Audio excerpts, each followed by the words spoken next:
It began like any other autumn afternoon. Golden leaves fluttered lazily down from the trees, blanketing the yard in a tapestry of rust and ochre. I was curled up in my grandmother's old rocking chair, a cup of ginger tea cradled in my hands, and a worn family album across my lap. That chair, with its gently creaking rhythms, had seen generations of my family come and go. I could almost picture Grandma there, knitting away as the autumn winds rattled the windows. As the days grew shorter, I found myself drawn more often to these old albums, seeking stories in the sepia-toned photographs and handwritten notations. In the dim, amber light of the living room, I flipped through the thick pages, tracing the journey of my lineage from humble farmers to suburban dwellers. Each image was a piece of the puzzle that was me. I was flipping to an older snapshot when I noticed him. A man in the background, almost blending into the wallpaper. He had a full head of dark hair and an unsettlingly familiar smile. I thought nothing of it at first. After all, stranger things have happened at family gatherings than having an unfamiliar face appear in a photograph. It wasn't until I moved on to another album that I felt the first spark of unease. There he was again, standing behind my grandfather at a picnic, the same fixed, eternal grin. I summoned my cousin Sam to weigh in. "Do you recognize this guy?" I asked, passing him the album. Sam squinted at the image, hand on chin. "Nah, sorry, I don't think so," he replied. Then, with a slight chuckle, "But doesn't he look kinda like Uncle Joe? Must be the nose. Isn't it bizarre how we all have that same nose?" An odd thing to say, but Sam wasn't wrong.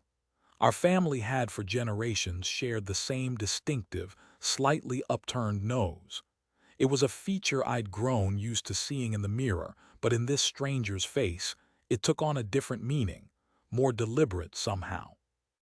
I set the album aside for the night, though my dreams were invaded by that smiling visage. The next morning, my curiosity had me rifling through album after album, seeking him out as though each picture were a pocket of history poised to deliver revelation.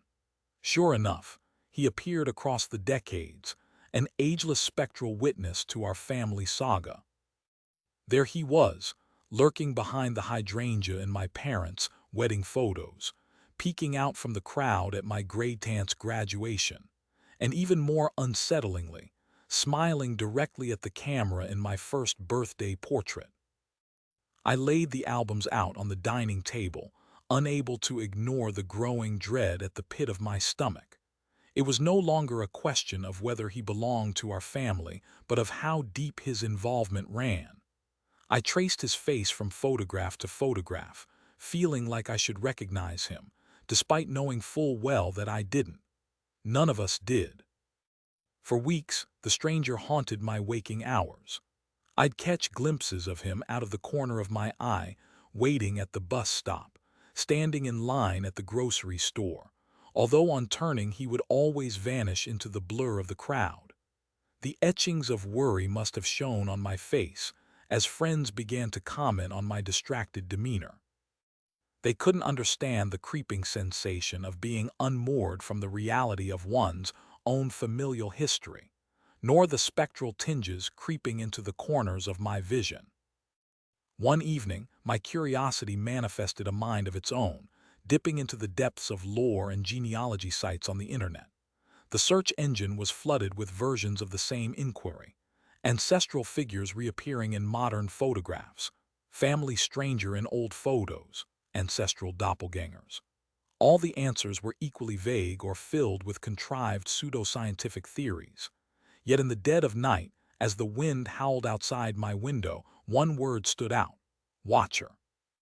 According to the sparse legends, a watcher was an ancestral figure manifesting through time, observing the unfolding lineage either as guardian or curse, a force beyond understanding. The accounts were both varied and fragmented. Some implied a benevolent motive, others hinted at darker, more insidious intentions. One particular testimony chilled me. They linger in snapshots, guardians of a bloodline, their purpose only known in the moment of revelation. Eager to find clarity, I sought out the past with renewed vigor. I soon stumbled upon a particularly frail diary belonging to my great-grandmother, a woman whose stern gaze seemed to follow me as I rifled through the pages. Meticulously kept, its entries detailed mundane life, until one dated a year before her death caught my attention. September 3, 1937, watched again, his face in the window, a flickering reminder of debts unpaid. Where forgiveness might prevail, understanding eludes. The entry was hauntingly vague, suggesting both recognition and unease, as if she had shared in my own evolving dread. I reached out to older family members, discreetly probing for forgotten tales. My inquiries were met with a variety of responses, from gentle amusement to irritated dismissal, yet none offered the answers I craved. It became a forbidden tale whispered amidst years of memory-choked conversations, each thread adding little to the growing web of unease enveloping my heart. As the days passed, my obsession grew solitary. Conversations faded to muted murmurs as my mind wandered into dark, forgotten corners.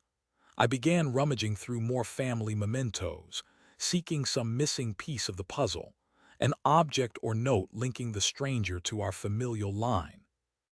One forlorn November evening, as rain lashed against the windows and the air carried whispers of the coming winter chill, I found it. An old silver locket, tarnished and slight, hidden within an unmarked box in the cluttered attic. Reverently, almost hesitantly, I opened it. Inside was a photograph of the stranger, dark eyes gleaming with a glacial intensity. Beneath his image were etched the words, "Ours forever." My heart leapt to my throat, constricting with a nameless burden. I was caught in a tangled dance between revelation and fear, rocked by the admission that the stranger hadn't just stood in the margins of our lives, he resided at the core. The weight of the truth, concealed for so long, threatened to break me. Frustrated, I risked another attempt at communication with the past.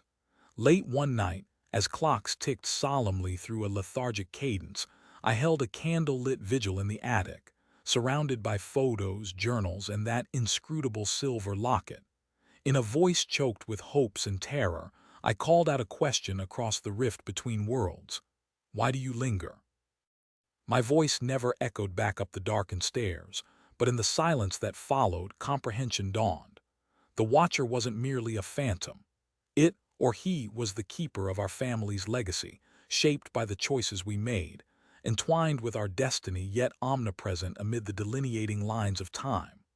We were one, and in some incarnation he lived on in each of us. The progeny and the past distilled in shared blood mingled with unfamiliar shadows.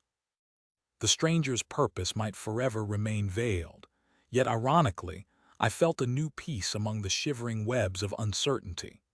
Whatever tethered him to us resonated in the heart of our shared story, fueling both the mysteries and revelations of our lives.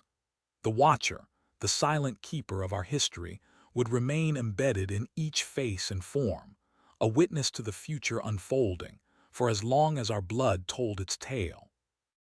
And so, as winter painted the ground in shades of white, I closed the albums one last time. The stranger's smile was now my own, and his nose our family nose. His legacy, nestled warmly amidst the thickness of the albums, guarded in the tarnished silver locket and flickering gently in the depths of the shadows that haunted our family tree.